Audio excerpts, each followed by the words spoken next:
ఐగుప్తు యొక్క బానిసత్వం నుంచి మోషే నాయకత్వంలో విడిపించబడి వాళ్ళు పాలు తేనెలు ప్రవహించే కానాను దేశానికి వాళ్ళు బయలుదేరినట్లుగా మనం చూస్తూ ఉన్నాం. వాళ్ళు కానానులో ప్రవేశించిన ముందుగా వాళ్ళకు యోర్దాను నది అడ్డుగా వచ్చింది. యోర్దాను సమీపానికి వచ్చినప్పుడు అక్కడ ఒక కుటుంబము మోషే దగ్గరికి వచ్చినట్లుగా మనం చూస్తూ ఉన్నాం. ఎవరు ఆ కుటుంబం అంటే యోసేపు కుమారుడైన మనిషి వంశానికి చెందిన సెలెహపాదు యొక్క కుటుంబము మోషే దగ్గరికి ఎలీయజర్ దగ్గరికి వచ్చినట్లుగా చూస్తున్నాం. అప్పటికి ఆహారం చనిపోయినాడు. వచ్చి వాళ్ళు అడుగుతా ఉన్నారు, ఏమంటే మా తండ్రి కోరాగు సమూహంలో అనగా యెహోవాకు విరోధంగా పోగబడిన వారి సమూహంలో తను ఉండి మృతి పొందలేదు, కానీ తన పాపమును బట్టి తను మృతి పొందినాడు. ఇప్పుడు మనం కానానులో ప్రవేశించిన తర్వాత 12 గోత్రములకు మరి మీరు స్వాస్థ్యం ఇస్తున్నారు కదా, మరి మా తండ్రికి 5 కుమార్తెలు ఉన్నాము, కుమారులు లేరు. కాబట్టి మా తండ్రి పేరు మార్చుకునేలా ఆ కాలంలో ప్రవేశించిన తర్వాత ఆ స్వాస్థ్యము దయచేసి మా తండ్రి స్వాస్థ్యం మాకు ఇవ్వండి అని వాళ్ళు మోషే దగ్గర విన్నవించినట్లుగా చూస్తా ఉన్నాం. అయితే మోషే మరి ఈ విన్నపాన్ని దేవుని సన్నిధిలో పెట్టినప్పుడు దేవుడు సెలెహపాదు కుమార్తెలు చెప్పింది యుక్తమే, మంచిదే. వాళ్ళ వంతు వచ్చినప్పుడు, సెలెహపాదు వంతు వచ్చినప్పుడు మరి ఆ స్వాస్థ్యము ఆ కుమార్తెలకు ఇవ్వాలని మోషేతో దేవుడు సెలవిచ్చినట్లుగా మనం చూస్తా ఉన్నాం. మనం యెహోషువ గ్రంథంలో మనం చూడగలిగితే మరి సెలెహపాదు వంతు వచ్చినప్పుడు మరి 27వ అధ్యాయంలో దేవుడు చెప్పినట్లుగా ఆ స్వాస్థ్యాన్ని వాళ్ళకి ఇచ్చేవారుగా ఉంటూ ఉన్నారు. మరి ఈ స్వాస్థ్యం అనేది చాలా శ్రేష్టమైంది. దీని గురించి బైబిల్లో చాలా విషయాలు ఉన్నాయి. ఎలాంటి దేశం అంటే ద్వితీయోపదేశ కాండంలో మనం చూస్తాం. ద్వితీయోపదేశ కాండం 11వ అధ్యాయంలో 12వ వచనంలో మనం చూస్తాం. అది ఆకాశ వర్షజలము త్రాగును, అది నీ దేవుని యెహోవా లక్ష్యపెట్టు దేశము, నీ దేవుని యెహోవా 2 సంవత్సరాల వరకు 2 సంవత్సరాలతో ఎల్లప్పుడు దాని మీద ఉండును. కాబట్టి ఈ దేశం ఎలాంటిది అంటే యెహోవా లక్ష్యపెట్టు దేశము. తర్వాత దాని యెహోవా కన్నులు ఎప్పుడు ఉంటాయంట? సంవత్సరం ఆరంభం నుంచి సంవత్సరం చివరి వరకు ఆయన కనుదృష్టి ఉండే దేశంగా ఉంటూ ఉంది. ద్వితీయోపదేశ కాండం 8వ అధ్యాయంలో మనం చూస్తే ఈ దేశము ఎలాంటిది అంటే 7వ వచనం నుంచి మనం చూస్తాం. మంచి దేశం అని రాయబడింది. నీ దేవుని యెహోవా నిన్ను మంచి దేశంలో ప్రవేశపెట్టును. అందులో ఏమున్నాయంట? నీటి వాగులు ఉన్నాయి, లోయలు, కొండలు, పారు ఊటలు, అగాధ జలములు, తర్వాత గోధుమలు, యావలు, ద్రాక్ష చెట్లు, అంజూరపు చెట్లు, దానివ పండుగల దేశం, ఒలివలు తేనెగల దేశము. ఇక అందులో ఇక ఖనిజాలు కూడా ఉన్నట్లుగా మనం చూస్తా ఉన్నాం. కాబట్టి అందులో మనకేముంటుందంటే తృప్తి ఉంటుంది. తర్వాత అందులో వాటిని బట్టి దేవుని స్తుతించే వరంగా ఉంటాం. అలాంటి మంచి దేశంగా మనం చూస్తా ఉన్నాం. యెహెజ్కేలు గ్రంథంలో చూస్తే 19వ అధ్యాయంలో అనుకుంటా, అది సకల దేశములకు ఆభరణమైన దేశం అని రాయబడుతుంది. చదవండి ఎవరన్నా. యెహెజ్కేలు గ్రంథము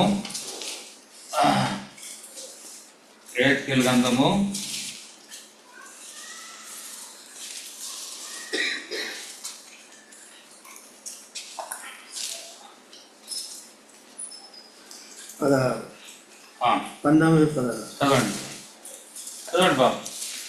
20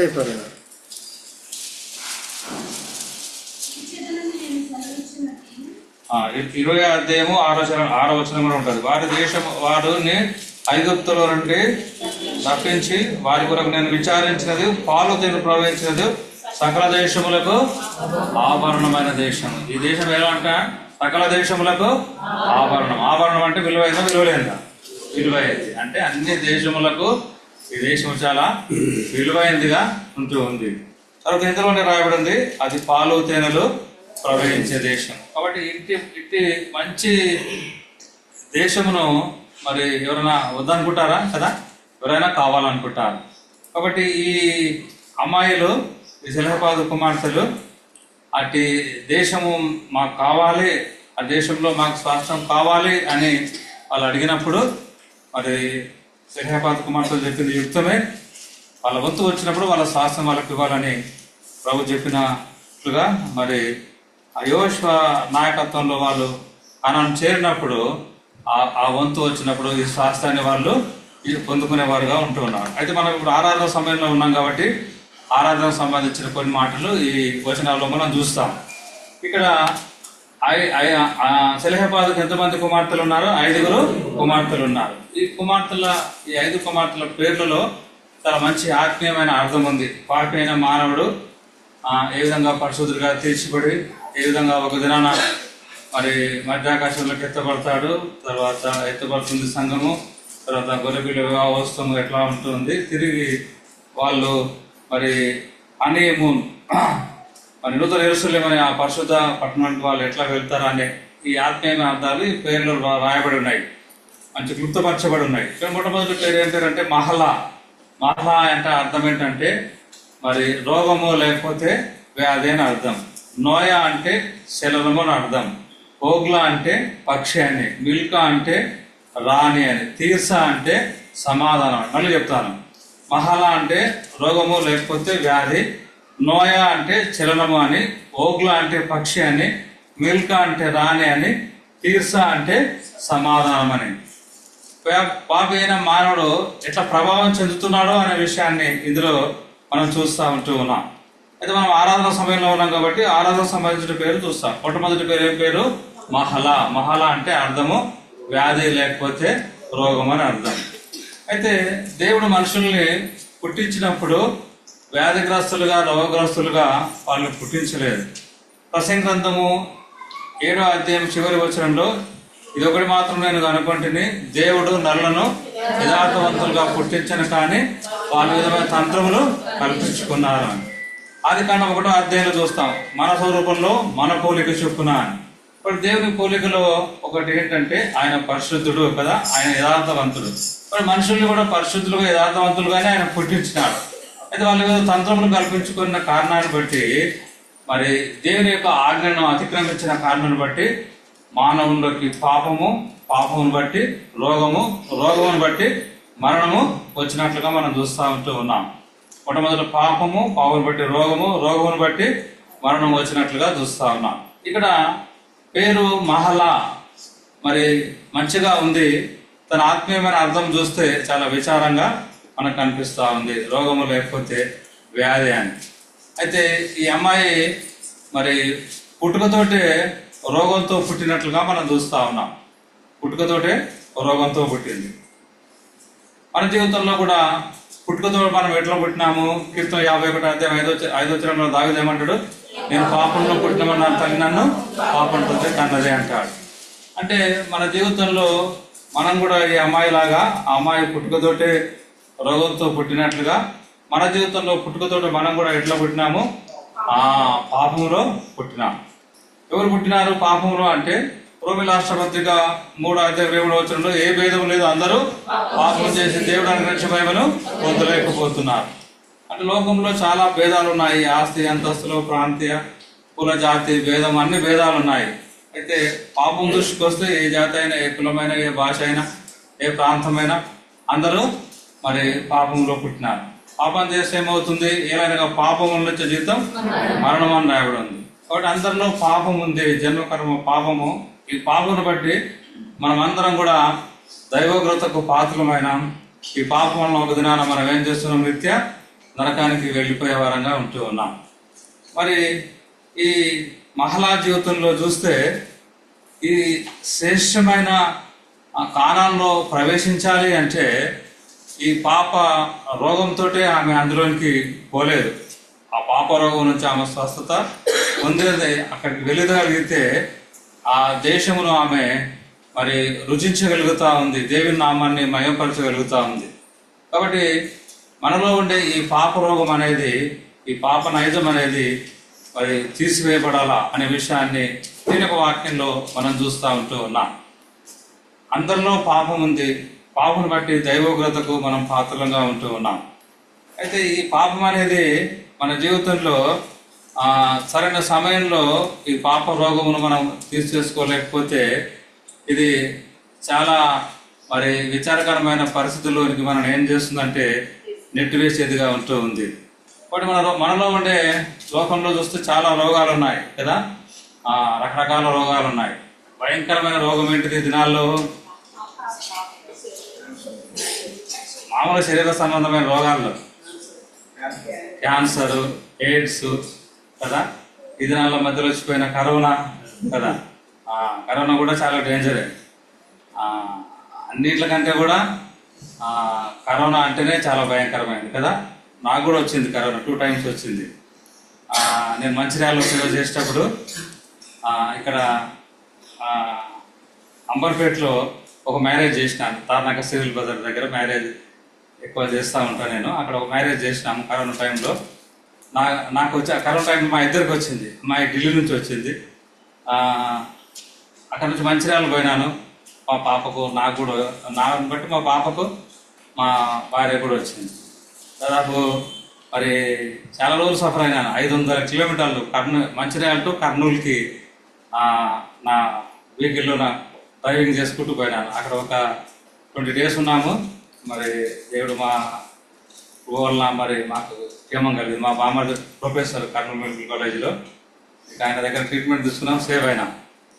ఎందుకంటే ఈ లోకంలో చాలా వ్యాధులు ఉన్నాయి, కొన్ని చాలా భయంకరమైనవి. అయితే అందులో ఈ కరోనా అనేది అన్ని రోగాల కంటే కూడా భయంకరమైనది కదా. ఆ పరిస్థితులన్నీ మనం ఎరుగుదాము. ఒకరిని ఇంటికి ఒకరు పోవడానికి, ఒకరితో ఒకరు మాట్లాడడానికి, కుటుంబస్తులు అయినప్పటికీ, బంధువులు అయినప్పటికీ కదా. ఆ దినాల్లో ఈ రోగాన్ని బట్టి ఎవరన్నా మన దగ్గరికి వచ్చిన వాళ్ళు ఉన్నారా? Church 2 months close Mancherial. ఒక విలువరు కూడా రాలేదు. కనీసం దూరంగా నుంచి పలకరించడం కూడా లేదు.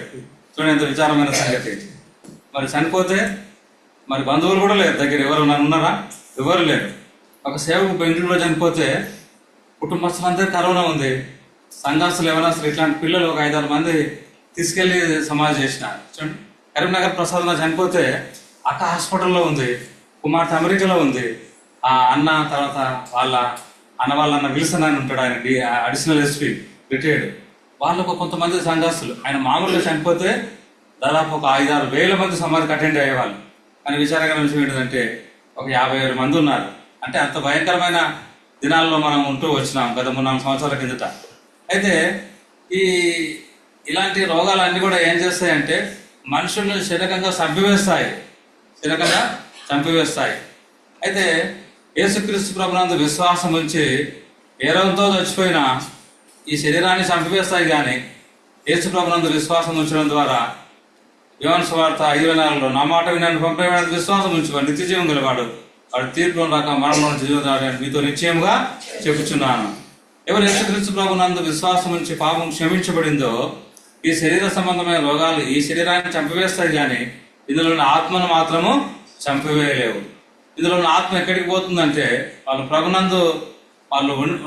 ప్రభునందు ఉండి వాళ్ళు నిద్రించిన కారణాన్ని బట్టి వాళ్ళు దేవుని దగ్గరికి వెళ్ళేవారుగా ఉంటూ ఉన్నారు. ఈ డెత్ అనేది దేవుని బిడ్డలకు ఏమంటే ప్రమోషన్ కదా. యెహోవా భక్తుల మరణం ఆయన దృష్టికి విలువైంది అని రాయబడి ఉంది.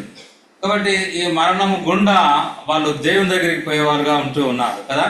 అన్యులకు అది పనిష్మెంట్, కానీ దేవుని నమ్ముకున్నలకు మాత్రం అది ప్రమోషన్ అని ఈ యొక్క వాక్యంలో మనం చూస్తూ ఉంటూ ఉన్నాం. అయితే మనలో ఉండే రోగం ఎలాంటిది అంటే ఇర్మియా గ్రంథం 17:9 చూస్తే హృదయం కంటే మోసకరమైనది, అది ఘోరమైన వ్యాధి కలిగింది. బట్ లోకంలో ఉండే రోగములన్నిట్లకంటే మనలో ఉండే పాప రోగము చాలా ఘోరమైంది కదా, చాలా ఘోరమైంది.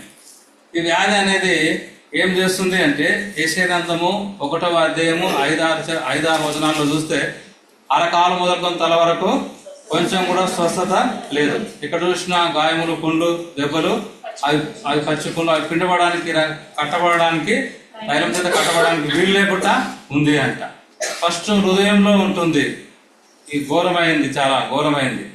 తర్వాత సరైన సమయంలో చికిత్స చేసుకోలేకపోతే అరికాల నుంచి తల వరకు క్యాన్సర్ లాగా అది ఏం చేస్తుందంటే అంతా పాకిపోతా ఉంది కదా. ఎక్కడ చూసిన గాయములు, ఎక్కడ చూసిన పచ్చి పుండ్లు, దెబ్బలు, అవి పిండబడి తైలం చేతన వెతన చేయబడి కట్టబడడానికి వీలు లేకుండా ఉంది అనే విషయాన్ని మనం చూస్తా ఉన్నాం. తర్వాత ఈ వ్యాధి అనేది ఏం చేస్తుంది అంటే అరకాల నుంచి తల కొంచెం కూడా స్వస్థత లేకుండా చేస్తూ ఉంది. అంతేకాకుండా మార్క్స్ వార్త 7:21 చూస్తే హృదయంలో నుంచి అనగా మనుషుల హృదయం నుంచి 13 రకాల పాపాలను ఇది ఏం చేస్తుందంటే ఉత్పత్తి చేస్తూ ఉంది, బయటికి పంపించి ఏం చేస్తూ ఉంది, మనుషుల్ని ఏం చేస్తుందంట, ఘనత తీసుకొస్తుందా, అవమానం తీసుకొస్తుందా? చదవండి అన్నమాట.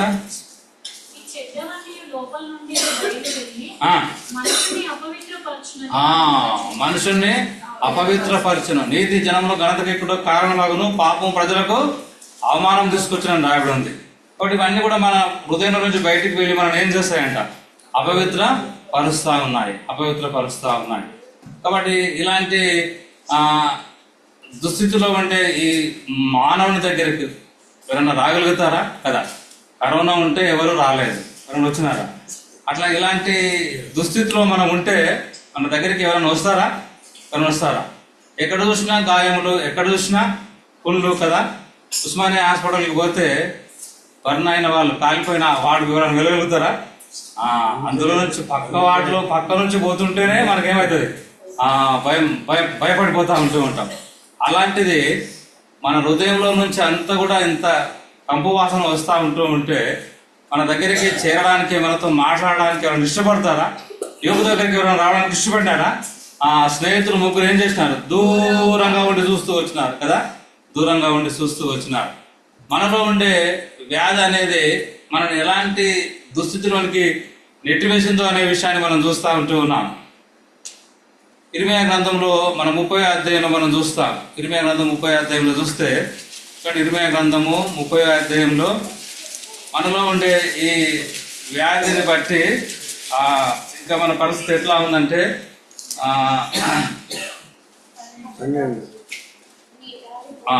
నీ వ్యాధి ఘోరమైంది. చాలా నేను ఇక్కడ అవసరమైన మాటలు చెప్తాను. ఇక్కడ మనలో ఉండే వ్యాధి ఘోరమైంది కాబట్టి బాధ కూడా ఎక్కువగానే ఉంది. తర్వాత నీ పక్షమున వాజ్మే వాడు లేడు, నీ గాయములో సిద్ధైన మందు నీకు లేదు, నీ స్నేహితులు నిన్ను మర్చి ఉన్నారు, వారు నిన్ను గురించి విచారింపరు. వాటి మనలో ఉండేది ఈ వ్యాధి ఎలాంటిదంట, చాలా ఘోరమైంది. తర్వాత బాధ కూడా ఎక్కువనే పెడతా ఉంది. తర్వాత మనలో ఉండే ఈ రోగం బట్టి దేవుడు మనకు శిక్ష వేస్తూ ఉంటే మన పక్షంగా విజ్ఞాపన చేసేవాడు, మన పక్షంగా వాజ్పేయి వాడు ఒక్కడు కూడా లేడంట. ఇక్కడ ఏం రాయబడిందంటే, నీ స్నేహితులు నిన్ను మర్చినారు, నిన్ను గురించి విచారించేవాడు, నిన్ను గురించి పట్టించుకునేవాడు ఎవడు కూడా లేడు కదా. నీ పక్షమున వాజ్పేయి వాడు, నీ గురించి విచారించేవాడు కదా, ఒక్కడు కూడా లేడంట. అందరూ మనం ఏం చేశారంటే మర్చిపోయినారు అనే విషయాన్ని చూస్తా ఉన్నాం. మర్చిపోయినారు.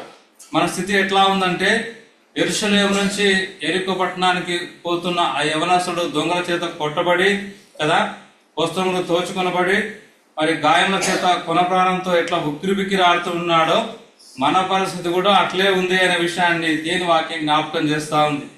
ఆ స్థలం గుండా 2 వ్యక్తులు వెళుతూ వచ్చినారు, కానీ వాళ్ళు ఏం పట్టించుకోలేదు.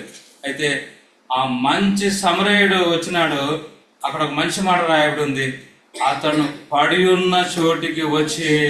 ఇక్కడికి వచ్చినాడంట, అతను పడి ఉన్న చోటికి వచ్చి అని. వాడు నిన్ను నన్ను ఎవరు ప్రేమించట్లేదు, నీవు నా పక్షమున వాజ్పేయి వాడు లేడు, మన గాయంలో చేదైన మందే లేదు, మన పక్షమున వాజ్పేయి వాడు లేడు. అందరూ మర్చిపోయినారు. కుల ప్రాణంతో ఉక్కిరిబిక్కిరి అవుతా ఉంటూ ఉన్నాం కదా. అలాంటి దుస్థితిలో ఉన్న నిన్న నన్ను ఎవరు ప్రేమించలేదు, కానీ ఆ మంచి సమరయుడు ఆ వ్యక్తిని ప్రేమించినట్లుగా నిన్న నన్ను కూడా మన ప్రభువైన యేసుక్రీస్తు వారు మనల్ని ప్రేమించినాడు. యోహాను సువార్త 3:16 దేవుడు లోకం ఎంతో ప్రేమించను, కాగా అద్వితీయ కుమారునిగా పుట్టినవాని అందు విశ్వాసముంచు ప్రతి వాడు నశింప నిత్యజీవం పొందినట్లు ఆయన్ను అనుగ్రహించను. కాబట్టి మనం కొట్టుమిట్టాడుతా ఉన్నాం, మన గాయంలోకి వచ్చేదే మందు లేదు, మన పక్షంగా వాజ్పేయి వాడలేడు, మన గురించి విచారించేవాడు, మన గురించి పట్టించుకునేవాడు. అలాంటి దుస్థితిలో ఉన్న నిన్ను నన్ను కూడా ప్రభు మనను ప్రేమించిన వాడుగా ఉంటూ ఉన్నాడు. ప్రేమించి ఏం చేసినాడు, మన పక్షంగా ఎవరు లేరని ఆయనే మనం ప్రేమించి మన కొరకై పరలోకము, సింహాసనము, మహిమ, దూతుల సమూహమును, ఆ వైభవం అంతా కూడా వదిలిపెట్టి ఆయన దీనుడుగా మరి మన కొరకై తను తగ్గించుకొని మనం పడుండే చోటికి ఆయన వచ్చినాడు అనే విషయాన్ని దీని వాక్యం జ్ఞాపకం చేస్తా ఉంది. మనం పడుండే చోటికి వచ్చి ఆయన ఏం చేసినాడు? యెషయా గ్రంథం 53వ అధ్యాయంలో మనం చూస్తాం. చూడండి, యెషయా గ్రంథం 53వ అధ్యాయంలో, యెషయా గ్రంథము 53వ అధ్యాయం, యెషయా గ్రంథం 53వ అధ్యాయంలో మనం చూస్తాము. చూడండి, 6వ వచనంలో, మనం అందరం గొర్రెవలే త్రోవ తప్పితిమి, మనలో ప్రతివాడు తనకిష్టమైన త్రోవ తొలగిను. కాబట్టి మనం అందరం ఎట్లా ఉన్నామంట? గొర్రెల వలె త్రోవ తప్పిపోయినాం. ప్రతివాడు తనకిష్టమైన త్రోవల్లో పోతా ఉన్నాడు. అందుకొరకే ఇలాంటి దుస్థితి వచ్చింది కదా. త్రోవ తప్పిన వారంగా ఉన్నందుకు, మన ఇష్టమును, మన కోరికలను మనం నెరవేర్చుకుంటున్నందుకు మనకు ఇలాంటి దుస్థితి వచ్చింది కదా. ఎలాంటి దుస్థితి వచ్చింది? గాయముల చేత, దెబ్బల చేత ఉంటూ ఉన్నాం. మరి ఘోరమైన రోగంతో ఉంటూ ఉన్నాం. మన పక్షమైన వాజ్పేయవాడు లేడు, మనం ప్రేమించేవాడు లేడు. వాస్తవంగా మనము మరి చనిపోయి ఆ నిత్య నాశనానికి మనం వెళ్ళవలసిన స్థితి. అయితే అలాంటి సమయంలో ఆయన ప్రేమించి ఆయన మన దగ్గరికి రావడం ద్వారా తండ్రి ఏం చేసినట్ట? యెహోవా మనందరి దోషములు అతని మీద మోపెను. కాబట్టి నిన్ను నన్ను బాగు చేయడానికి, నీకు నాకు స్వస్థత ఇవ్వడానికి, నీకు నాకు ఆరోగ్యం ఇవ్వడానికి తన కుమారుణ్ణి మనం పడుండే చోటికి పంపించి మన శిక్ష అంతా కూడా ఆయన మీద వేసినట్లుగా చూస్తా ఉన్నాడు. ఇక్కడ రాయబడింది, మన అతిక్రమ క్రియను బట్టి అతను గాయపరచబడిన 5వ వచనంలో, మన దోషులను బట్టి నలుగొట్టబడెను, మన సమాధాన శిక్ష అతని మీద పడెను. ఇక్కడ ఒక మంచి మాట రాయబడి ఉంది, అతడు పొందిన దెబ్బల చేత మనకు స్వస్థత కలుగుతున్నది. 20లో ఏం చూసినాము? స్వస్థత లేదు అని చూసినాం. అయితే ఇక్కడ చూస్తే మనము ఆయన పొందిన దెబ్బల చేత మనకేం కలుగుతుంది? స్వస్థత కలుగుతాం. యేసుక్రీస్తు ప్రభు యొక్క మరణ, భూస్థాపన, మరి ఆయన యొక్క శిలువ బలియాగం ద్వారా, ఆయన పొందిన గాయముల ద్వారా మనకేం కలుగుతా ఉంది? స్వస్థత కలుగుతా ఉంది. కాబట్టి యేసుక్రీస్తు ప్రభు నందు ఎవరు విశ్వాసం ఉంచుతారో, ఎవరు ఆయన దగ్గరికి వస్తారో, మరి వారికి ఏం కలుగుతా ఉంది? ఆ పాప రోగమునకు స్వస్థత కలుగుతా ఉంది. కొరింథీయుల రాసిన 2వ పత్రిక 5:17లో, క్రీస్తు నందు వాడు నూతన సృష్టి అని రాబడింది. ఎహెజ్కేలు 36:26లో అక్కడ ఏమంటాడు? నూతన హృదయము మీకు ఇచ్చేదను, నూతన స్వభావం మీకు ఇస్తాను, రాతకుంటే తీసేసి మాంస గుండెని ఇస్తానంటాడు. నా ఆత్మను మీ అందుంచి నా కట్టడాలను విధులను గైకొని వారిగా చేస్తాను అంటాడు. అంటే ప్రభు దగ్గరికి మనం రాగలిగితే మనం నూతన సృష్టిగా మార్చబడుతున్నాం. మన స్వభావం మార్చబడుతుంది, మన స్థితిగతులు మార్చబడతా ఉన్నాయి. ఆయన వాక్యము మన యందు ఉంచేవాడుగా, ఆయన ఆత్మను మన యందు ఉంచేవాడుగా, ఆయనను సంతోషపరిచేవాడుగా, ఆయనను మయపరచేటట్లుగా ఆయన మనం చేస్తాడు అనే విషయాన్ని దీని వాక్యం జ్ఞాపకం చేస్తా ఉంది. కాబట్టి మహిళ ఆ పానంలో ప్రవేశించింది అంటే ఆమె యోర్దాను మరణానికి సాదృశ్యంగా ఉంది. కాబట్టి మరణాన్ని ఆమె జయించింది, ఆ పాప రోగాన్ని జయించింది, మరణాన్ని జయించింది. ఒక నూతన సృష్టిగా ఆ యొక్క మంచి ఆ కానాన్ దేశంలో ప్రవేశించి ఆ స్వాస్థ్యమును పొంది ఆమె దేవి నామాన్ని మహిమపరిచి గణపరిచినట్లుగా చూస్తా ఉన్నాం. కాబట్టి ఉదయకాల సమయంలో ప్రభు, నేను కూడా ఒకప్పుడు మహిళా వాళ్ళే బాహ్యంగా మంచిగా ఉన్నప్పటికీ నా ఆత్మీయ, నా అంతరంగ స్థితి ఎంత ఘోరమైన దుస్థితిలో ఉందో ఆ జ్ఞాపకం చేస్తూ వచ్చినావు. నా వ్యాధిని బట్టి, నా రోగాన్ని బట్టి, నా గాయములను బట్టి ఈ లోకంలో మందు లేదు. నా వాళ్ళంతా కూడా నన్ను మర్చిపోయినారు, నా వాళ్ళంతా కూడా నన్ను విడిచిపెట్టిపోయినారు. అయితే నువ్వు నన్ను విడిచిపెట్టకుండా నన్ను ప్రేమించినావు, మేము పడుండే చోటుకి వచ్చినావు, నా స్థానం వహించినావు, నా శిక్ష భరించినావు, నా పాప రోగాన్ని తీసివేసినావు. ఆ నిత్య నాశనం నుంచి, మరణం నుంచి నన్ను తప్పించి ఒక నూతన వ్యక్తిగా, ఒక నూతన సృష్టిగా నన్ను చేసినావు. నా కొరకు కూడా ఆ పరమ కానాన్ని స్వాస్థ్యంగా సిద్ధపరిచినావు. ప్రభు, అందుకొరకే నీకు ఎంతో వందనస్తుంది అని చెప్పి ఈ ఉదయకాలం ఈ కొన్ని తలంపులతో మనం ప్రభుని ఆరాధించినట్లు ప్రభు మనకు సాయం చేయాలి. 5 పేర్లు మనం చూస్తూ వచ్చినాం. బల వర్తమానంలో ఉన్నాం కాబట్టి బల్లకు సంబంధించిన పేరు మనం చూస్తాం. మిల్కా ఎన్నో పేరు అండి? 4వ పేరు. మిల్కా అంటే నేను అర్థం. కాబట్టి ఇప్పుడు మనం ఏ దినాల్లో ఉన్నామంటే రాణిగా కావలసిన దినాల్లో మనం ఉంటూ ఉన్నాం.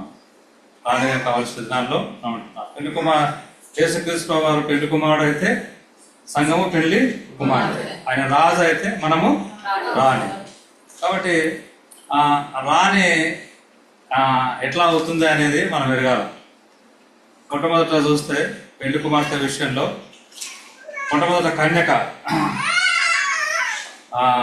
తర్వాత ప్రధానము, తర్వాత వివాహము, తర్వాత భార్య, తర్వాత ఏమవుతుంది రాణి అవుతాము కదా. వివాహ సందర్భంలో చూస్తే పెళ్లి కుమార్తె పెళ్లి కుమార్తె పెళ్లి కుమారుడు అంటారు కదా. మ్యారేజ్ రిజిస్టర్ మ్యారేజ్ అయిన తర్వాత రిజిస్ట్రేషన్ అయిన వెంటనే మ్యారేజ్ రిజిస్టర్ అనౌన్స్మెంట్ చేస్తారు కదా. వీళ్ళు చేసిన ప్రమాణాలను బట్టి వీరిద్దరిని భార్యాభర్తలుగా ప్రకటిస్తున్నాను అంటే పెళ్లి కుమార్తె పోయి ఇప్పుడు ఏమని పిలువబడతా ఉంది, భార్యగా పిలువబడతా. కాబట్టి ఆయన రాజు అయితే మరి ఆమె రాణి అవుతాము. కాబట్టి ఇప్పుడు మనం ఎట్లా రాణి అవుతాం అనేది మనం దీని యొక్క వాక్యంలో కొన్ని విషయాలు మనం చూస్తాం. బైబిల్లో రాణి అనగా వెంటనే గుర్తొచ్చే రాణి ఎవరు? ఎస్తేరు రాణి. కాబట్టి ఎస్తేరు గ్రంథానికి వెళ్దాం. చూడండి, ఎస్తేరు గ్రంథంలో చూస్తే ఎస్తేరు ఎట్లా రాణి అయింది అనేది కొన్ని విషయాలు మనం చూస్తాం. ఎస్తేరు గ్రంథము 2వ అధ్యాయంలో మనం చూస్తాం. ఎస్తేరు గ్రంథము 2వ అధ్యాయం 15వ వచనము 16వ వచనం.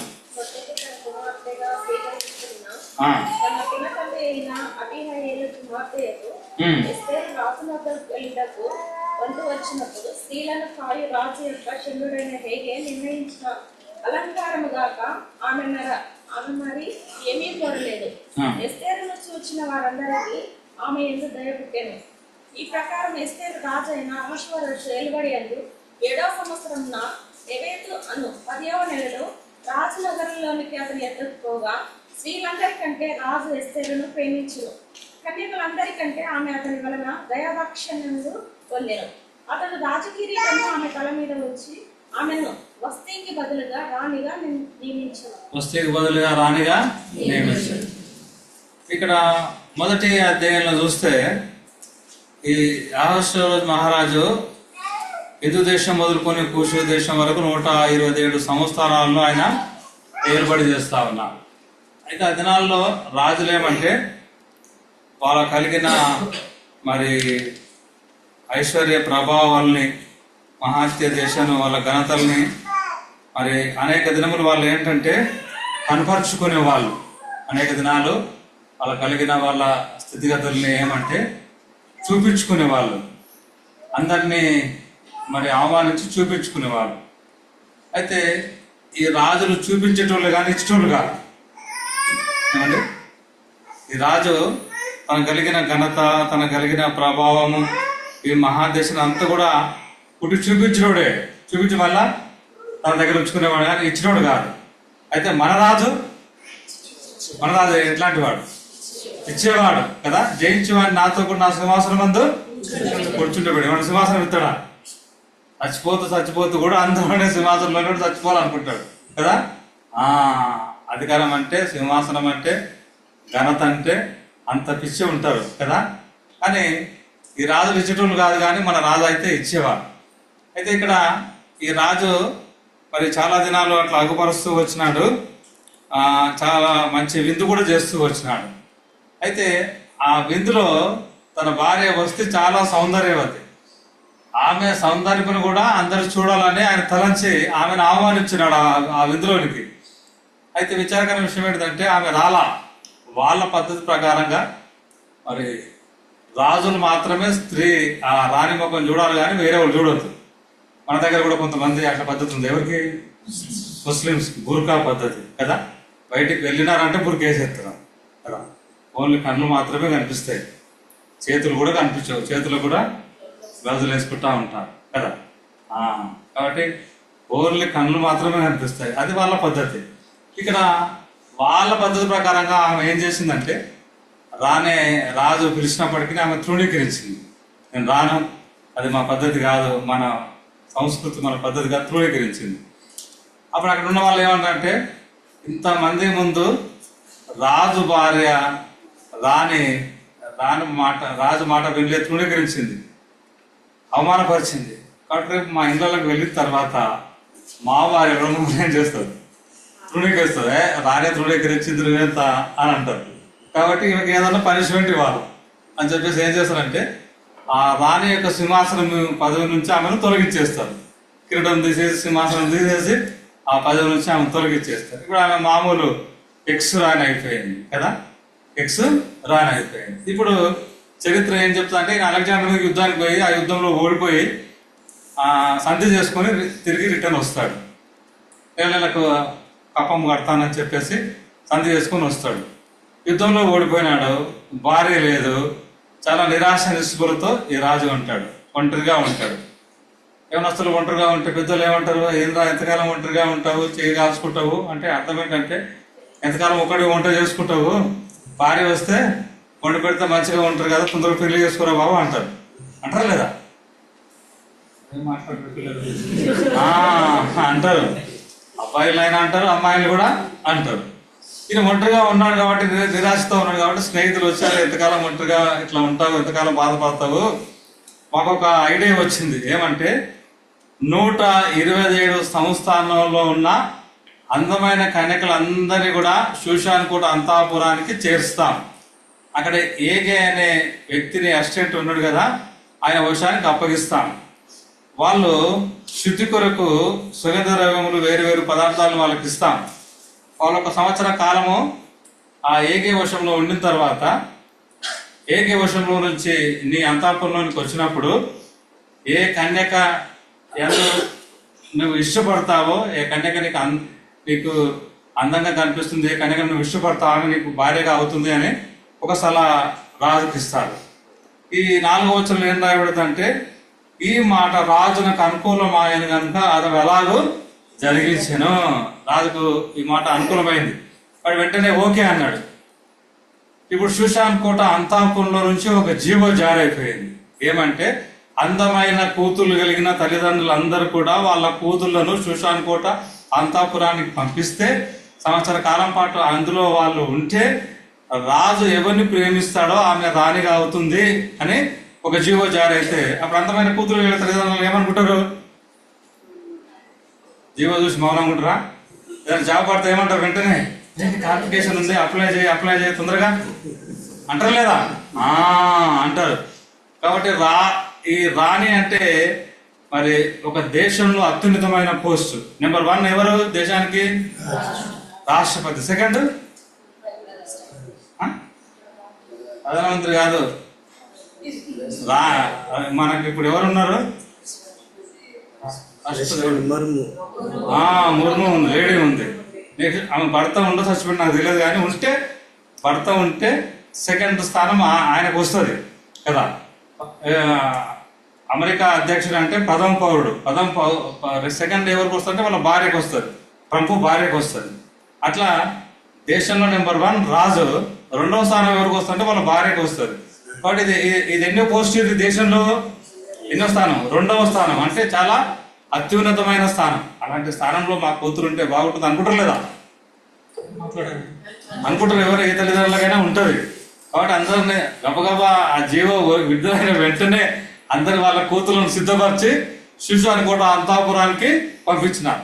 వెంటనే రాజసన్నిధిలోకి పంపించలేదండి, ఏగే వశానికి అప్పగించినారు. అందరు ఏగే వశానికి అప్పగించినారు. వాళ్ళ ఊరు, వాళ్ళ పేరు, వాళ్ళ డీటెయిల్స్ వాళ్ళంతా సిద్ధపడి, ఎక్కడికైనా హాస్టల్ పోవాలంటే పిల్లల్ని ఇట్లా సిద్ధపరిచి పంపిస్తాము, అట్లా మరి సిద్ధపరిచి పంపించినారు కదా. ఎంసెట్ కోచింగ్ పోవాలంటే కదా, యూపీఎస్సీ ఎగ్జామ్ రాయాలంటే ఢిల్లీకి పోయి హైదరాబాద్ ఎక్కడో ఒక దగ్గరికి పోతూ ఉంటారు కదా.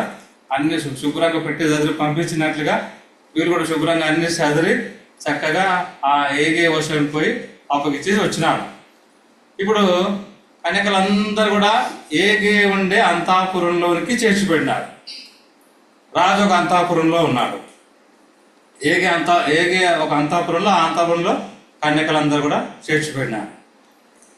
ఇక్కడ కన్యకలందరూ ఏగే వశంలో ఎట్లా చేర్చిపెట్టినారో, ఇది నాన్న లోకంలో మనందరికీ కూడా మనం కూడా రాణిగా కావడానికి ఆయన భార్యగా కావడానికి ఆ దినాల్లో ఉండే కన్యకలకు పిలిపించినట్లుగా ఈ దినాల్లో కూడా దేవుడు మనకు కూడా ఒక పిలిపిస్తా ఉన్నాడు. భూదిగంతముల నివాసులారా నా వైపు చూసి రక్షణ పొందండి. మత్తయి సువార్త 11:28లో ప్రయాసపడి భారము మోసుకుంటున్న సమస్యలు నా యొద్దకు రండి, నేను మీకు విశ్రాంతి ఇస్తాను. మనం రక్షణ పొందడానికి, విశ్రాంతి పొందడానికి ఆయన ఆహ్వానాన్ని అందరికి ఇచ్చినాడు కదా. 240 దేశాల్లో ఉండే ప్రజలందరికీ కదా, ఆయా ఖండాల్లో దీవుల్లో ఉండే ప్రజలందరికీ కూడా ఈ వర్తమానం అందించబడుతుంది. బుద్ధిగంధం నివాసులు నా వైపు చూసి రక్షణ పొందండి, ప్రయాసపడి పాపబాడు మోసుకున్న సమస్య నా యొద్దకు రండి అని. ఇప్పుడు ఆ ఆహ్వానాన్ని మన్నించి మనం అందరం కూడా ఏం చేయబడినామంటే సంఘం అనే అంతఃపురంలోనికి చేర్చిపెట్టినాం. ఈ మందిరం పేరు స్మరణ. ఈ అంతఃపురంలోనికి మనం చేర్చిపెట్టినాం. లేకపోతే మన సావాసం ఎబ్రోన్ ఫెలోషిప్లో అందరం ఏం చేయబడినాం, భక్సింగ్ గారి ఫెలోషిప్లో అందరం కూడా చేర్చబడినాము. ఇక్కడ ఇప్పుడు రాజు బదులు ఇక్కడ రెస్పాన్సిబుల్గా ఉన్నాడు. కొన్ని సంఘాల్లో సేవకులు ఉంటారు. ఎబ్రోన్ దైవజన్ భక్సింగ్ గారు, తర్వాత దాసన్ గారు, అకృష్ణ గారు ఉండేవాళ్ళు కదా. తర్వాత అంతా వాళ్ళు ప్రభు దగ్గరికి వెళ్ళిపోయినారు.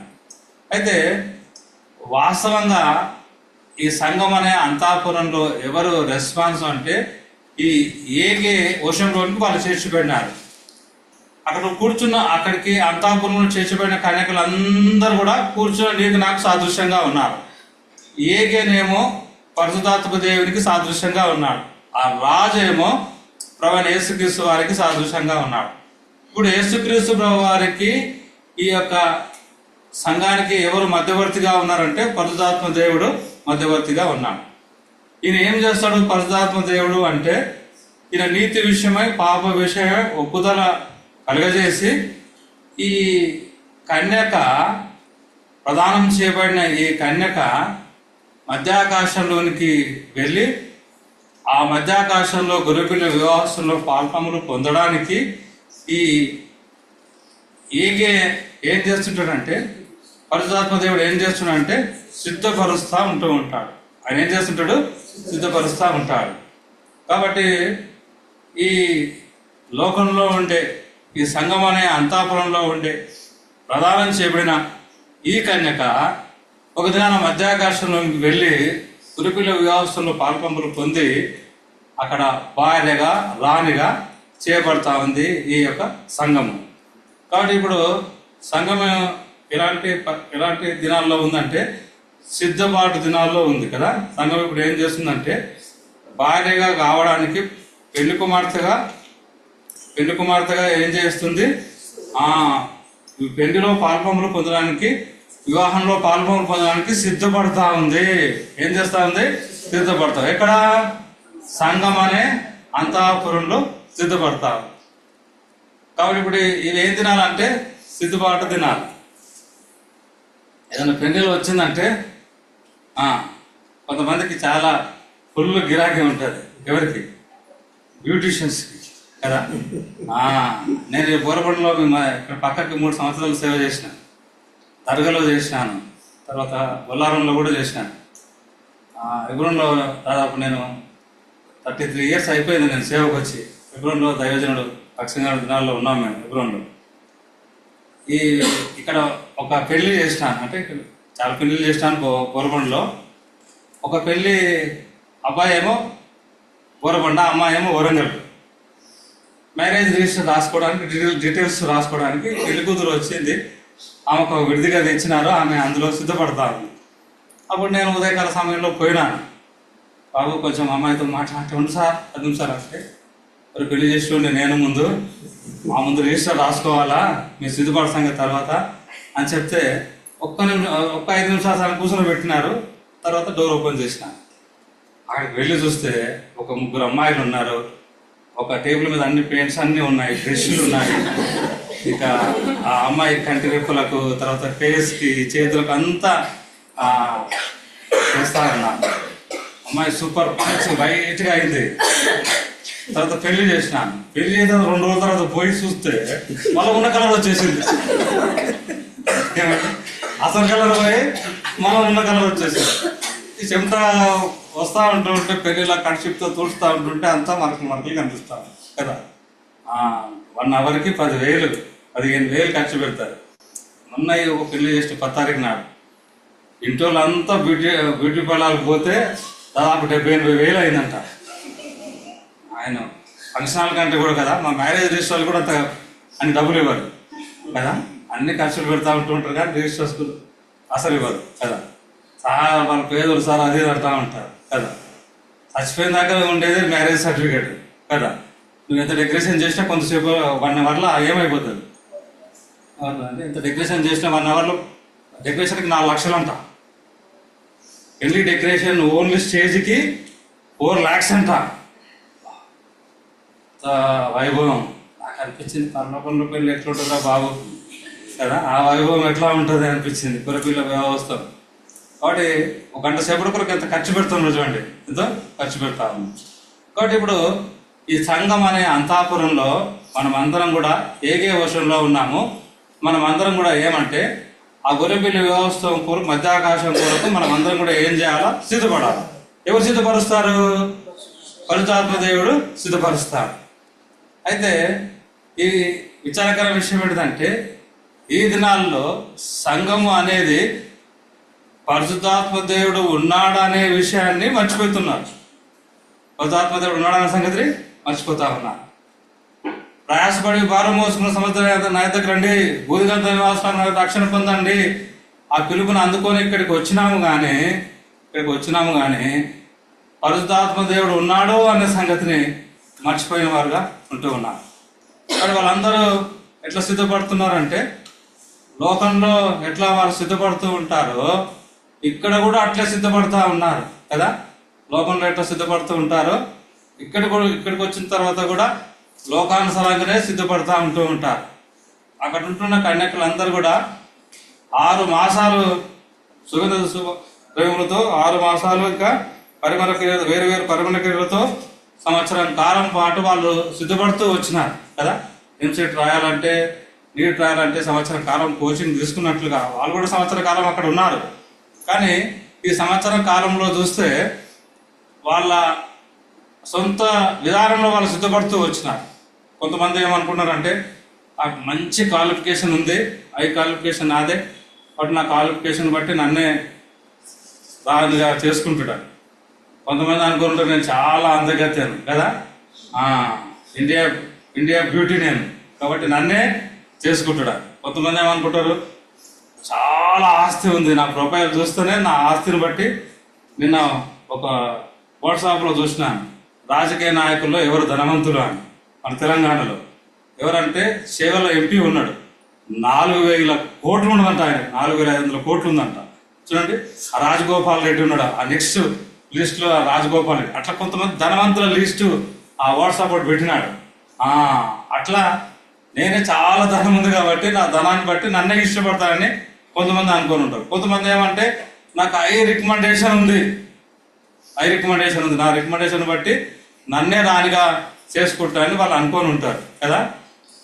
అయితే విచారకర విషయం ఏంటిదంటే మధ్యాకాశంలోనికి మనం పోవాలి, గొర్రెపిల్ల వివాసంలో పాల్పంపులు పొందాలి అంటే మన కులము పనికిరాదు, మన చదువు పనికిరాదు, మన అందం పనికిరాదు, మన రికమెండేషన్స్ ఏమి కూడా పనికిరావు.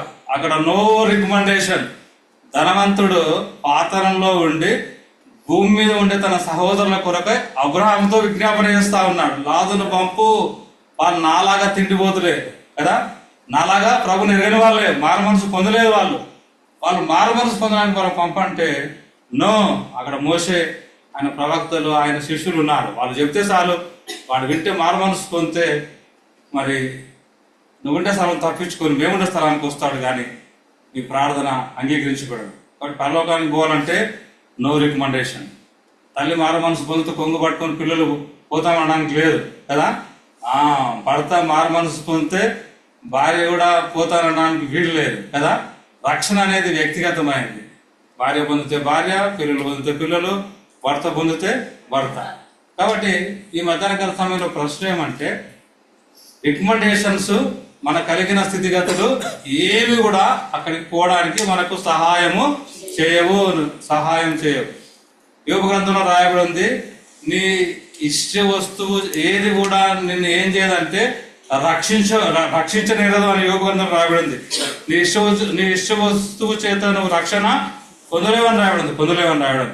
కాబట్టి ఈ మధ్య ప్రశ్న ఏమంటే, మనం రక్షణ పొందినామా?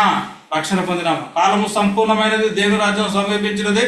మారు మనసు పొంది సువార్త నమ్మాల కదా. మారు మనసు పొంది సువార్తను నమ్మితే నువ్వు రక్షణ పొందితే ఆ మధ్యాకాశంలోనికి వెళ్ళే ఆ యొక్క గుంపులో, ఆ జాబితాలో నువ్వు కూడా ఉంటావు. కానీ నువ్వు మారు మనసు పొందకుండా, రక్షణ పొందకుండా, నువ్వు నూతన సృష్టిగా చేయబడకుండా నువ్వు ఈ సంఘం అనే ఈ అంతాపురంలోనికి వచ్చి ఈ మత సంబంధమైన ఆచార అలవాట్ల పాల్మాకులు పొంది నేను కూడా పోతానులే అంటే, అప్పుడు ప్రభు ఏమంటాడంటే, ప్రభా అని పిలిచి ప్రతిభ నా పరలోక రాజ్యంలో ప్రవేశించలేడు, కానీ పరలోకముందు నా తండ్రి చిత్త ప్రకారం చేయవాడే ప్రవేశించును అంటాడు. ప్రభా ఆ దినాన చాలా మంది అంటారు, దయంలో ఇవ్వట్లేదా, నేను అది ఇది చేయలేదా అంటే, అక్రమం చేయవాలా అంటాడు. అక్రమం అంటే ఏంటిది? అక్రమం అంటే ఏంటంటే చెప్పలేదు. క్రమం లేని వాళ్ళు అని. అక్రమస్తులారంటే క్రమం లేని వాడు అని. క్రమం ఏంటిది? దేవుని రాజ్యానికి పోవాలంటే, దేవుని రాజ్యానికి పోవాలంటే స్టార్టింగ్ మొట్టమొదటి మనం కలిగి ఉండవలసినది ఏంటిది? మారు మనసు, రక్షణ. వీళ్ళు రక్షణ పొందకుండా ఏం చేస్తున్నారు? మత సంబంధమైన ఆచార అలవాట్ల పాల్పంపులు పొంది మమ్మల్ని కూడా చేర్చుకో అంటున్నారు. చేర్చుకుంటే ప్రభు ఏమంటుండు? అక్రమస్తుడా, క్రమం లేనివాడు. ఇప్పుడు బ్రదర్ డోర్ పెట్టినాడు, ఆ డోర్లోకి రాకుండా కిటికీల కొట్టుకొస్తే ఏమంటాడు? అక్రమస్తుడా అంటాడు కదా. కాబట్టి వీళ్ళు అట్లాంటి వాళ్ళు అనమాట. నేను ఆమెను దయాలు కొట్టినాము, నేను ఆమెను అవి చేసినాం, మమ్మల్ని కూడా చేర్చుకో అంటారు. అక్రమస్తుడా అంటాడు కదా, క్రమం లేనివాడా అంటాడు. కాబట్టి చాలా మంది ఏం చేస్తున్నారంటే అక్రమంగా దేవుని రాజ్యంలో పోవాలని చూస్తూ ఉన్నారు. వాళ్ళ సొంత విధానంలో వాళ్ళు మునిగిపోయి ఉండి అక్కడికి పోయిన తర్వాత మమ్మల్ని కూడా నేర్చుకో అంటాడు. ప్రభు అక్రమస్తుడా, క్రమం లేనివాడు నేను ఎరగను అంటా ఉన్నాడు. కాబట్టి ఆయన ఎరగాలంటే మనం ఏం చేయాలా? మనం క్రమంలో ఉండాలా. రక్షణ, మారు మనసు అనేది పొందాలా. ఈ మధ్యాహ్నం కలిసి మన ప్రశ్న ఏమంటే, మనం రక్షణ పొందినామా? మన పాపం క్షమించబడేవా? మనం దేవుని బిడ్డలుగా చేయబడినామా అనేది ప్రశ్న. చాలా మంది ఈ దినాల లోకం ఏం చేస్తుందంటే, కుల క్రైస్తవులు, మత క్రైస్తవులుగా చేస్తా ఉంటారు కదా. క్రైస్తవులు కుటుంబంలో పుడితే క్రైస్తవుడు కదా. కాబట్టి అట్లా గవర్నమెంట్ ఇప్పుడు నేను మ్యారేజ్ రిజిస్టర్ని నేను పెళ్లి చేయాలంటే నాకు ప్రూఫ్ ఏంటంటే మ్యారేజ్ బ్యాడ్రూమ్ సర్టిఫికేట్. మన ఎప్పుడు ఏమంటారు, అరే నాకు మ్యారేజ్ సర్టిఫికేట్, నాకు బ్యాడ్రూమ్ సర్టిఫికేట్ కావాలంటే అన్న నాకు మారు మనసు పొందలేదన్నా ఎట్లా చేస్తావంటే, ఒక గవర్నమెంట్ రిజిస్టర్గా వాడు పెంతకొస్తా, వాడు సిఎస్ఐయా, వాడు లూథరన్నా, వాడు తాగుతున్నాడా, వాడు చర్చికి వస్తున్నాడా, ఇవన్నీ నాకు అనవసరం. నాకేం కావాలి? వాడు క్రిస్టియన్. నాకు ప్రూఫ్ ఏంటిది? బ్యాడ్రూమ్ సర్టిఫికేట్. యాజ్ ఏ రిజిస్టర్గా బ్యాడ్రూమ్ సర్టిఫికేట్ అడుగుతా, యాజ్ ఏ పాస్టర్గా, గాడ్ సర్వెంట్గా సువార్త గురించి, మారు గురించి చెప్తా ఉంటా కదా. కాబట్టి పెళ్లి చేసుకోవాలంటే కంపల్సరీ ఆధార్ కార్డు ఉండాలి, కంపల్సరీ బ్యాడ్రూమ్ సర్టిఫికేట్ ఉండాలా, కంపల్సరీ ఈ మధ్య దినాల్లో మెడికల్ టెస్ట్ కూడా ఉండాలి. ఎయిడ్స్ అట్లాంటిది ఏమన్నా ఉందా అని అట్లాంటి టెస్ట్ కూడా ఉండాలా. తర్వాత భర్త చచ్చిపోతే డెత్ సర్టిఫికేట్ ఉండాలా. ఒకవేళ డైవర్స్, సెకండ్ మ్యారేజ్ అయితే కంపల్సరీ కోర్టు నుంచి ఇచ్చే ఆథరైజ్డ్ జడ్జి ఇచ్చిన ఆథరైజ్ డైవర్స్ లెటర్ ఉండాలి. ఇవన్నీ ఉంటేనే ముందుకు పోయేది. ఎందుకంటే నా దగ్గర ఒక ఫామ్ ఉంటుంది మ్యారేజ్ ఈ ఫిలప్ చేసుకోవడానికి. మ్యారీడ్, అన్మ్యారీడ్ అని ఉంటుంది. నేను క్వశ్చన్ అడిగితే ఇంతకుముందు పెళ్లి అయిందా అంటే అందరూ పక్క నవ్వుతూ ఉంటారు చుట్టుపక్కల. ఇదేందా కొత్త పెళ్లి చేసుకుంటే మళ్ళీ పెళ్లి అయిందా అంటే కొంతమంది రెండో పెళ్లి చేసుకుంటూ కూడా ఉంటారు. ఎందుకంటే నేను ఈ తార్నాకలో ఒక పెళ్లి చేసి సిరిల దగ్గర 2 నెలల తర్వాత ఒకరింటికి పోతే, అన్న ఫలానా చర్చిలో ఫలానా రోజు నువ్వే కదా పెళ్లి చేసింది? ఎస్ నేనే. అన్న వాడికి ఇంతకుముందు పెళ్లి అయిందా అన్న అన్నారు. ఏం చెప్తావు చెప్పు, ఎంత అబద్ధం, ఎంత మోసం, మమ్మల్ని తప్పుదారి పట్టిస్తూ ఉంటారు. అందుకొరకు ఎప్పుడు ఫోన్ చేస్తుంటాం వాళ్ళ అత్తకు, ఎవరికి పెళ్లి కుమార్తె వాళ్ళ అమ్మకు ఫోన్ చేస్తుంటా, అమ్మ కుటుంబం జీవితం బాగుందా, వాళ్ళు చక్కగా ఉన్నారా, చక్కగా కాపురం చేస్తున్నారు అదే ఫోన్లు చేస్తుంటారు. ఎందుకంటే ఒకవేళ వాళ్ళ ప్రాబ్లం వచ్చేదన్నా అయిందంటే నా లైసెన్స్ పోతుంది, ఏమవుతుంది? నా లైసెన్స్ పోతుంది. అట్లా పోయింది లైసెన్స్. అరవిందం గారు కర్నూలులో అరవిందం అంకులకు పెళ్లి చేసినాడు. ఒక సాకలలో అబ్బాయి ఒక మంగళూరు అమ్మాయి ఇద్దరు ప్రేమించుకున్నారు. ప్రేమించుకుంటే పెళ్లి వాళ్ళిద్దరు మన ఎవరు సాహసానికి వస్తుంటారు. అరవిందం గారు కర్నూలులో ఉన్నాడు, ఆయన పెద్ద సేవకుడు. అప్పుడు అరవిందం గారిని పిలిచి పెళ్లి చేసినాడు. పెళ్లి చేస్తే వీడు పెళ్లి చేసి అమ్మాయిని వదిలిపెట్టి ఆ ప్రేమించిన దగ్గరికి పోయినాడు. పోయి ఇక మన ఇద్దరం ఇక బతకలేము, ఇక మనల్ని ఉంచలేరు అని చెప్పి కిరోసిన్ ఊసుకుని తగలబెట్టుకున్నాడు. తగలబెట్టుకుంటే వాళ్ళు సరిగ్గా తగిలిపోలా, సరిగ్గా పూర్తిగా తగల. వాళ్ళు ఏమైనా ఇద్దరు భయపడిపోయి బయటకు వచ్చేసినారు. ఇక దుప్పట్లో కప్పుకున్నారు. ఎట్లా కాల్చుకుంటే పరిస్థితి రోడ్ మీదకి వచ్చినారు. రోడ్ మీదకి వస్తే లారీ కింద వెళ్దామంటే లారీ కూడా ఆపి వాళ్ళు బెదిరించినారు. ఒక బస్సు కింద వెళ్దామంటే బస్సు కూడా బెదిరించినారు. ఒక ఎంఆర్ఓ జీప్ వస్తా ఉంటే ఎంఆర్ఓ దాని కింద వెళ్దామంటే వాళ్ళు ఎంఆర్ఓ ఆపి వెంటనే పోలీసులకు ఫోన్ చేసినారు. పోలీసులు వచ్చినారు, తీసుకుపోయి హాస్పిటల్లో సాగుబతుకుల్లో ఉన్నారు. ఎవరు పెళ్లి చేసిందంటే అరవిందం పాస్టర్ పెళ్లి చేసినాడు, కర్నూలు అరవిందం పాస్టర్ అన్నాడు. అప్పుడు జడ్జి పిలిచినాడు, ఏమయ్యా నువ్వు డీటెయిల్స్ అని ఏం తెలుసుకోకుండా నువ్వు ఒకటిగా పెళ్లి చేసినా అని చెప్పేసి లైసెన్స్ సీజ్ అని. అరవిందం అంకులు చచ్చిపోయిన దాకా లైసెన్స్ లేదు. బోధలు ప్రసంగాలు చేసేవాడు కానీ సర్టిఫికేట్ ఇవ్వడానికి లేదు, లైసెన్స్ పోయింది. ఒకసారి పోయింది అంటే మళ్ళీ లైసెన్స్ రాదు. కాబట్టి మా బాధలు మాకుంటాయి. ఎందుకంటే ఒక పెళ్లితో కాదు కదా. ఇప్పటికి నేను దాదాపు 230 పెళ్లిళ్ళు చేసిన కదా. ఇంకా బతుకుంటే ఇంకా ఎన్ని పెళ్లిళ్ళు చేస్తామో తెలియదు కదా. కాబట్టి ఇట్లాంటివన్నీ ఉంటాయి ప్రాబ్లమ్స్. కాబట్టి అందుకొరకు ఏం చేయాలా బాగా చాలా విచారించి చేయాలి. కాబట్టి ఇప్పుడు మన తలంపు ఏమంటే ఏం చెప్తున్నాను నేను, ఎక్కడ మనం స్టార్ట్ అయినాం, రక్షణ అక్రమం చేయగలరు అదే. కాబట్టి దేవునికి అంటే ఒక క్రమం ఉంది కదా, ఆ క్రమంలోనే మనం పోవాలి. అక్రమంగా పోతే అక్కడ ఏముండదు, స్థానం ఉండదు కదా. అక్రమంగా పోతే స్థానం ఉండదు, క్రమంలో ఉండాలి. నేను ఉట్నూరులో సేవ చేసేటప్పుడు ఒక ఆయన రాజుమేస్త్రి అని ఉండేవాడు, ప్రకాశం జిల్లా వాళ్ళు అంత మేస్త్రీలు. అక్కడ ఏమైనా రాజుమేస్త్రి మనం బైబుల్ మనం చూస్తేనే మన పాస్టర్ అని గుర్తుపడుతున్నారు కదా. ఎబ్రోన్ పాస్టర్ అని గుర్తుపెట్టినాడు. ప్రజలాడు అయ్యగారు వందనాలు రాజుమేస్త్రి గారు. ఏమైనా రక్షణ పొందినావా? నేను రక్షణ పొందడం ఏంటండి, మా ఇంట్లో రెవరెన్స్ ఉన్నారు, పాస్టర్స్ ఉన్నారు. మా తాత ముత్తాతల నుంచి మేమంతా దేవుని నమ్ముకున్నాం అంటే చర్చికి పోతాము, చర్చికి మనం కూడా చేస్తుంటాం అన్నాడు. ఇప్పుడు కలిస్తే వందనాలు అంటుంది. ఒకరోజు డైరెక్ట్ నేను నా స్కూటర్ మీద పోతున్నా, ఆయన బైక్ మీద వచ్చి కరెక్ట్ టర్నింగ్ పాయింట్లో కలిసిన వెంటనే మనం ఏమంటాం, ప్రైజ్లాడు రాజుమేస్త్రి అన్నా. మరి ఆయన ప్రైజ్లాడు చెప్పాలి కదండి, చెప్పాలనా? ఆయన ప్రైజ్లాడు చెప్పట్లా. ఏందా నేను సేవకుని ప్రైజ్లాడు చెప్తే నువ్వు ప్రైజ్లాడు చెప్పట్లేదంటే, అప్పుడే అక్కడ షాప్లో కొత్త సిగరెట్ కొన్నాడు, కొన్ని ఆ టర్నింగ్లో మంచిగా అనిపించినాడు. నేను అప్పుడే ప్రైజ్లాడు చెప్పగల కదా, నోట్లో షూ కింద పడిపోయిన సిగరెట్ నోట్లో పోగుదాని కొరకు ప్రైజ్లాడు చెప్పట్లేదు. ఏమైనా ప్రైజ్లాడు చెప్పట్లేదంటే ప్రైజ్లాడు పాస్టర్ గారు అన్నాడు. ముఖం మీద అంత పోగొచ్చు నీవు ప్రైజ్లాడు, పొగ ప్రైజ్లాడు అంటే పరిశుద్ధంగా ఉంటే ప్రైజ్లాడు చెప్పాలి. ప్రైజ్లాడు దేవునికి వందనాలు. కాబట్టి నీవేమో నీ హృదయం అంతా పొగతో నిండి ఉంది, మళ్ళీ నోటితో ప్రైజ్లాడు. ఇదేం ప్రైజ్లాడు అయ్యా, పక్కకు బండి పెడితే అప్పుడు చెప్తున్నాను, అయ్యా అప్పుడప్పుడు వేసే అలవాటు ఉంది, నా భార్య వాళ్ళ చెల్లెని కూడా పెళ్లి చేసుకుని 2 భార్యలు నాకు. ఇక కథంతా చెప్పుకుంటూ వచ్చినాడు. అప్పుడు దొరికినాడు కదా, అందుకొరకు కథంతా చెప్పుకుంటూ వచ్చినాడు. తర్వాత సువార్త చెప్తే, దేవుని ప్రేమ గురించి చెప్తే, తర్వాత మారుమనసు పొందినాడు. మరి పెళ్లి చేసుకుంటారు, మళ్ళీ వదిలిపెట్టాలంటే కష్టం కదండి. ఆమె కూడా పిల్లలు అయినా. కానీ మొత్తం మీద మారుమనసు పొందినాడు కాబట్టి దేవుని రాజ్యానికి పోతాడు కదా. కాకపోతే చర్చి యాక్టివిటీలో మరి పాల్పొందు పొందడానికి వీలు లేదు. అంటే ఒక సంఘ పెద్దగా ఒక బల పంచడానికి ఇట్లాంటి ఇదిలో లేదు. మన సాహసంలో కూడా పోచంపేటలో ఉన్నాడు ఒక ఆయన, ఇట్లాంటి దూరం ఉన్నాడు ఒక ఆయన. భార్య చచ్చిపోయింది. అప్పుడు మేము ఇబ్రహ్మ దినాల్లో మరాఠీ దయ్యం బట్టి 3 పిల్లలు చంపితే ఆమె జైల్లో ఉంటే, ఆమె అందరూ సేవకులు పోయి ప్రార్థించే దయ్యం పోయింది, ఆమె విడుదలైంది. ఈలో భార్య నీ భార్య జీవిత ఖైదు అయిపోయింది రా, ఇక రాదంటే గో పెళ్లి చేసుకున్నాడు. మళ్ళీ పిల్లలు వచ్చేసింది. వాళ్ళ ఆమెకు 3 పిల్లలు, ఈమెకు 3 పిల్లలు. మళ్ళీ చూసినారా, ఆయన సంఘ పెద్ద అక్కడ. తిమ్మతాంగలు సంఘ పెద్ద గింజ అంత పనికిరాదురా బాబు, ఇక నువ్వు మందిరానికి వచ్చి నువ్వు గమ్మున ఆరాధన చేసుకొని పోవాల్సిందే, నువ్వు దేంట్లో పాల్పొందడానికి వీలు లేదు, వాక్యం ఇట్లా చెప్తుందంటే అప్పుడు గమ్మున అయినా. అట్లాంటి పరిస్థితులు అన్నీ ఉంటాయండి. కాబట్టి నా తలంపు ఏమంటే, దేవునికంటూ ఒక క్రమం ఉంది. దేవునికంటూ ఒక క్రమం ఉంది.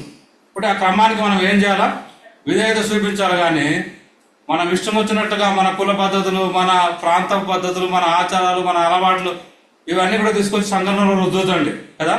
ఒక్కొక్క ప్రాంతానికి ఒక్కొక్క పద్ధతులు ఉంటాయి. అవన్నీ తీసుకొచ్చి సంఘంలో మనం రుద్దొద్దు. మనం ఎట్లుండాలంటే ఆయనకు సంపూర్ణంగా సరెండర్ అయి ఉండాలి. సంపూర్ణంగా ఆయన చేతికి మనం ఏం చేయాలా? అప్పించుకోవాలి. ఏగే చేతికి సంపూర్ణంగా ఆయనకు మనము సరెండర్ కావాలి. ఒక పాట ఉంది కదా, నీ చేతితో నన్ను పట్టుకో,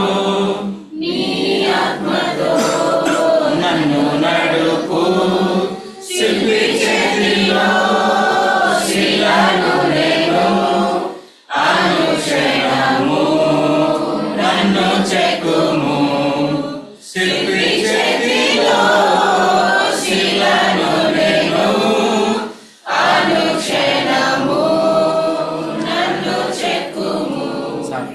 మంచిగా ఉంది పాట ఇది కదా. నాకు చాలా ఇష్టము ఈ పాట పాడుతూ ఉంటాం. నేను ఎప్పుడు పాడుకుంటూ ఉంటా. ఆయననేమో శిల్పి, మనమేమో శిలము.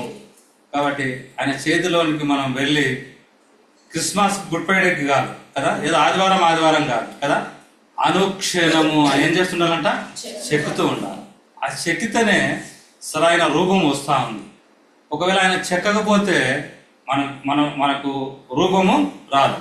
హాస్పిటల్కి వెళితే డాక్టర్ సంపూర్ణంగా మన బాడీ అంతా అప్పగించుకోవాలి. ఆపరేషన్ చేసేటోడు మేల్ డాక్టరా ఫిమేల్ డాక్టరా లేకపోతే నర్సు చేస్తుందా, ఇట్లాంటివన్నీ హాస్పిటల్కి పోతే లోపల థియేటర్లోకి పోతే ఆయన పట్టించుకోవడానికి వీల్లేదు కదా. సిస్టర్స్ కూడా జెంట్స్ సర్జరీస్ చేస్తుంటారు లేదా. హాస్పిటల్కి వెళ్ళిన తర్వాత స్త్రీ పురుష భేదం అంటూ ఏమి లేదు కదా. సంపూర్ణంగా సరెండర్ కావాలి కదా. అట్లా హాస్పిటల్కి వెళ్తే థియేటర్లో మన బట్టలు తీసేస్తారు, వాళ్ళ బట్టలు వేస్తారు. ఆ బట్టలతో నేను ఆపరేషన్ చేసుకుంటాను కదా. వాళ్ళు ఇచ్చిందే తీసుకోవాలా, వాళ్ళు ఇచ్చిందే ధరించుకోవాలా. మన ఆయన బయటనే వదిలిపెట్టేసా ఏమండి. అట్లా సంపూర్ణంగా హోలీ స్పిరిట్ మనం సరెండర్ కావాలి. సరెండర్ అయితే ఆయన ఏం చేస్తారంటే ఆయనకి ఇష్టమైనట్లుగా ఈయన ఏం చేస్తుందంటే చెక్కేవాడుగా ఉంటాడు. రిబ్కాను తీసుకురావడానికి, ఇస్సాకు కొరకు రిబ్కాను తీసుకురావడానికి ఎవరు పోయినారు? ఎలీజర్ పోయినాడు. ఆవిడ పోయిన తర్వాత అన్ని సంగతులు అయిపోయిన తర్వాత ఆమె ఇష్టపడింది, ఓకే అని చెప్పిన తర్వాత ఆమెని ఇస్సాకు దగ్గరికి తీసుకొచ్చినప్పుడు ఈ ఇస్సాకు ఏం పంపించినాడో ఆ దుస్తులతో, ఆ ఆభరణములతో, వెండి బంగారములతో ఆమె అలంకరించబడి ఇస్సాకు దగ్గరికి తీసుకురాబడింది కదా. కాబట్టి ఈ హోలీ స్పిరిట్ ఏం చేస్తాడు? అక్కడ ఉంటే అక్కడ ఆయన ఎట్లున్నాడో ఆయన సమరూపంలోనికి ఆయన అక్కడి నుంచి వచ్చినాడు కాబట్టి ఆయన ఎట్లున్నాడో ఈయనకు బాగా తెలుసు కాబట్టి అక్కడ ఎట్లుండాలో ఇక్కడ ఆయన ఏం చేస్తుంటాడు? అట్లా సిద్ధపరుస్తూ ఉంటాడు. కాబట్టి మనం ఏం చేయాలా? సంపూర్ణంగా సరెండర్ కావాలి. చాలా మంది విచారకరమైన విషయం ఏంటంటే సంపూర్ణంగా సరెండర్ కావడానికి ఇష్టపడరు, చెక్కబడడానికి ఇష్టపడరు కదా. చెక్కబడడానికి ఇష్టపడరు, సరి చేసుకోవడానికి ఇష్టపడరు, దిద్దబడడానికి ఇష్టపడరు. ఈ దినాల్లో విచారకరమైన విషయం ఏంటంటే మన క్రైస్తత్వంలోకి ప్రాంతీయ భేదం వచ్చింది, కుల భేదం వచ్చింది, జాతి భేదం వచ్చింది. అన్ని భేదాలతో సంఘం అంతా ఏమైపోతుందంటే మరి కలవరం అయిపోతుంది, అంత కల్మషం అయిపోతా ఉంది కదా. సంఘంలో పరిశుద్ధత అనేది లేకుండా పోతా ఉంది. సంఘంలో ఒక క్రమం అంటూ లేకుండా పోతా ఉంది. చాలా విచారమైన సంగతి. నేను ఎబ్రోన్లో ఉన్నప్పుడు కడప దగ్గర మిడ్తూరు అని ఒక ఊరు ఉంటుంది. అక్కడ నుంచి వచ్చినారు సేవకులు వచ్చినారు. మారత అంటే ఆయన ఎబ్రోన్లో ఉండేది, భక్సింగ్ గారికి వంట చేసి పెడుతుండేది. అక్కడ నుంచి మంచి 5-6 మంది సేవకులు వచ్చినారు. చిన్న విలేజ్ మిడ్తూరు అని.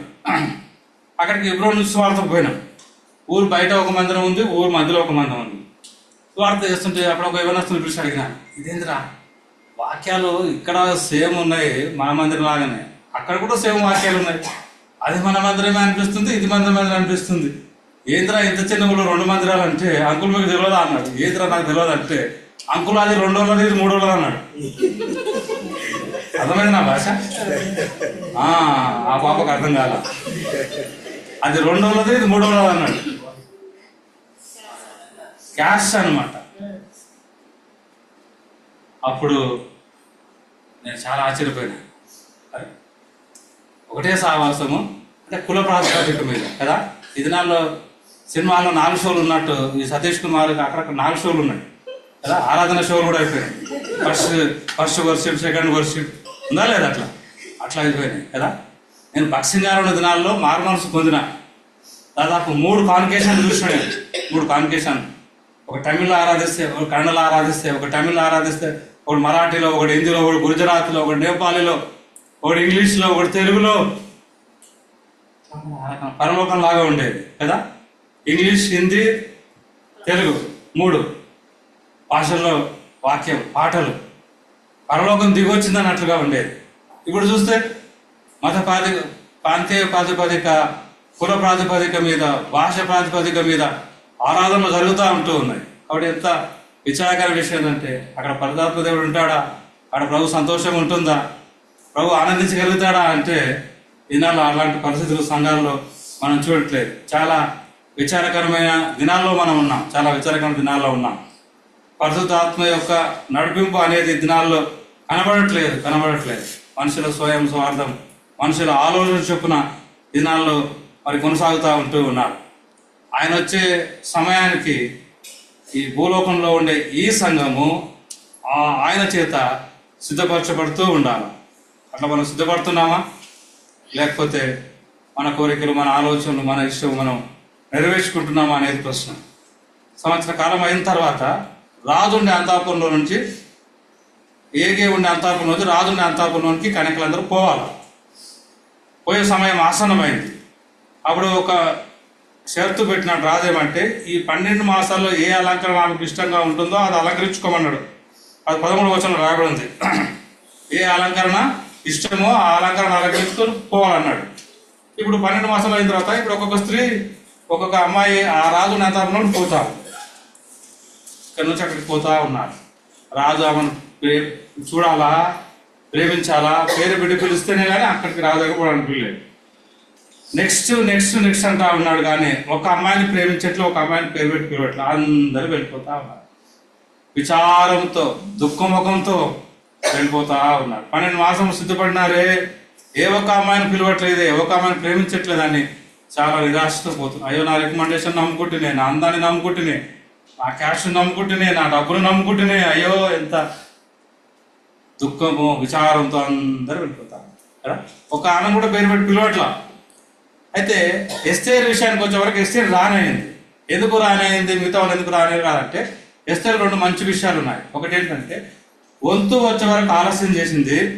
రెండవది, ఏగేని అలంకారం కాక ఆమె వేరే అలంకారము అలంకరించుకోలేదు. ఈ వంతు వచ్చే వరకు ఆలస్యం చేసిందంటే మిగతా వాళ్ళ సంగతి ఏంటిది, వాళ్ళు వంతు వచ్చే వరకు ఆలస్యము చేయలేదు. రికమెండేషన్లు ఇప్పటిదాకా చూసి కదా, ఈ పద్ధతులన్నీ వాళ్ళు పాటించినారు కదా.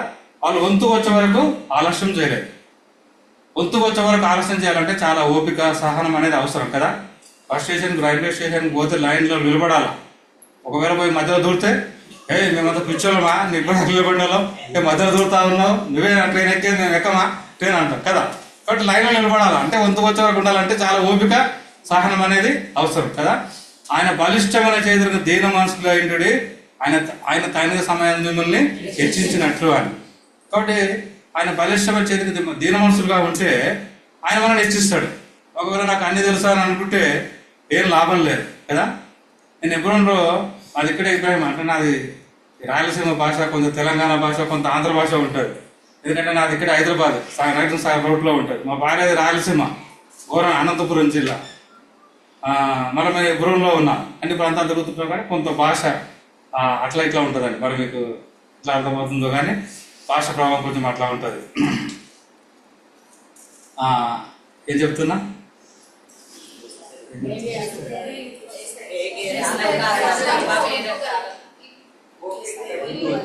ఓపిక దాని గురించి చెప్తున్నా. అది వంతు అనే దాని గురించి చెప్తున్నా కదా.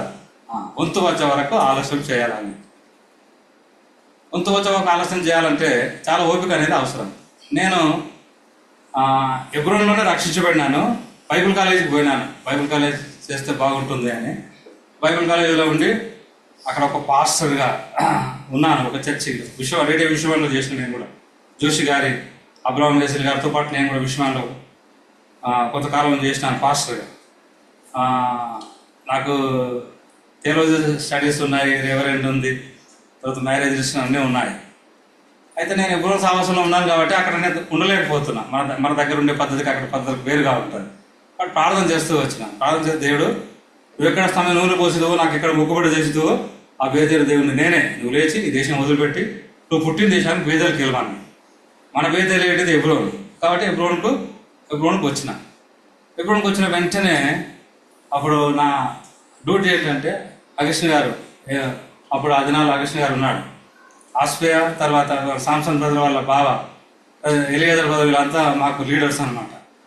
వచ్చిన వెంటనే ఏంటంటే ఎబ్రోన్ కిచెన్ దగ్గర ఉండే 2 బండ్లు చెత్త తీసుకుపోయి ఎబ్రోన్ మెయిన్ గేట్ ముందు పోయాలి.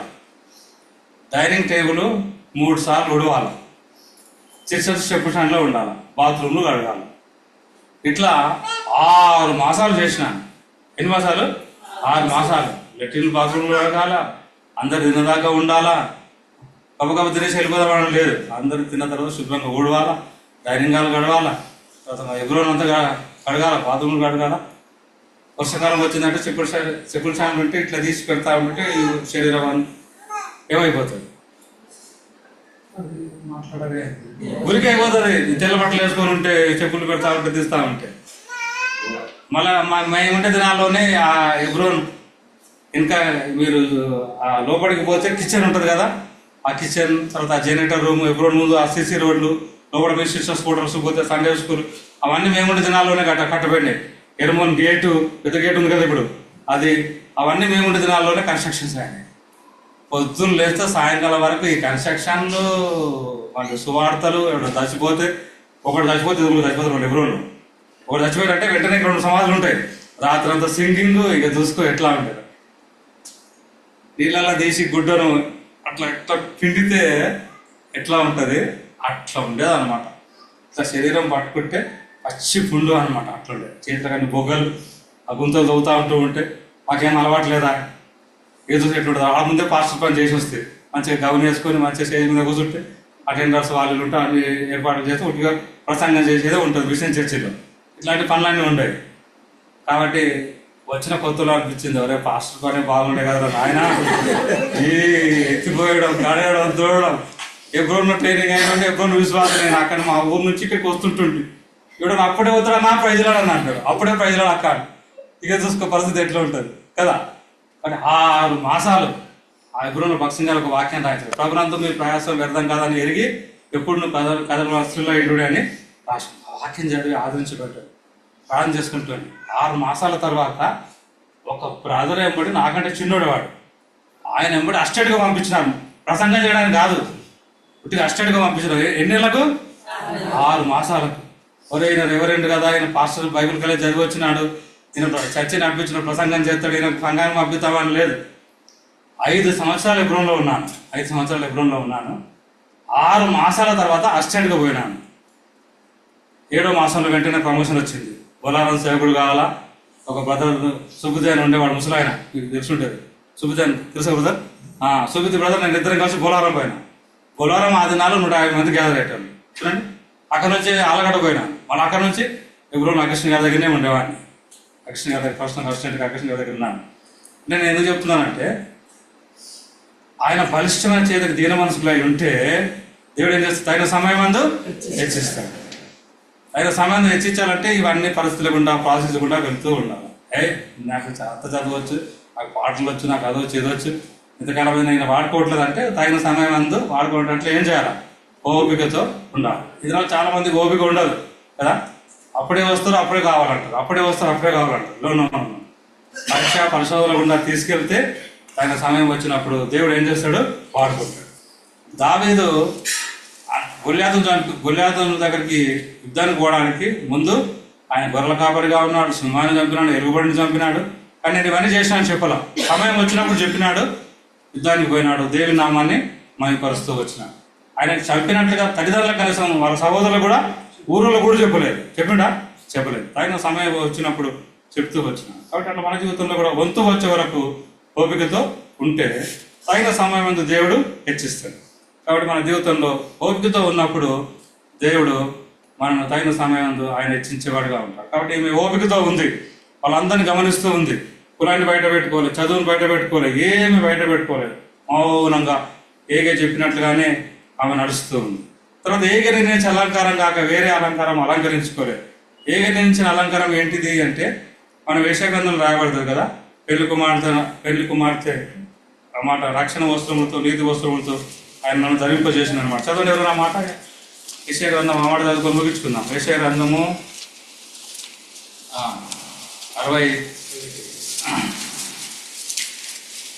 10వ వచనం. 21:10.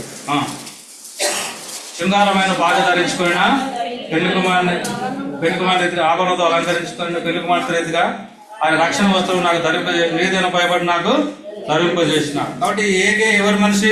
రాజు మనిషి. కాబట్టి ఈయన ఈ రక్షణ వస్త్రం పెళ్లి వస్త్రం ఏం చేసినాడు? సిద్ధపరిచినాడు, అందరికి ఇస్తూ వచ్చినాడు. కానీ అందరు తృణీకరించినారు. అందుకొరకు ఎస్తేర్ ఏం చేసిందంటే ఏగే నిర్ణయించిన అలంకారం కాక వేరే అలంకారము కోరుకోలేదు. కాబట్టి ఆమె అదే అలంకరించుకుంది. ఒకటి వంతు వచ్చే వరకు ఆలోచన చేసింది, రెండోది ఏగిన అలంకారం కాక వేరే అలంకారం అలంకరించుకోలేదు. ఈ అలంకరణ కలిగి ఆ రాజు ముందు నిలబడితే వెంటనే రాజు ఆ అలంకరణ చూసినాడు. మనం అక్కడికి పోయిన తర్వాత కూడా ప్రభు చూసేది రీతి రక్షణ వస్త్రమే చూసేది. ఆ వస్త్రం చూసిన వెంటనే ఎస్తేర్ని ప్రేమించినాడు, ఆమెను పేరు పెట్టినాడు, ఆమెను పిలిచినాడు, ఆమె దగ్గరికి వచ్చింది, ఆమె మీద కిరీటం పెట్టినాడు, సింహాసనం మీద కూర్చుని పెట్టినాడు. ఆయన స్థితికి తగినట్టుగా గొప్ప విందు చేసినాడు.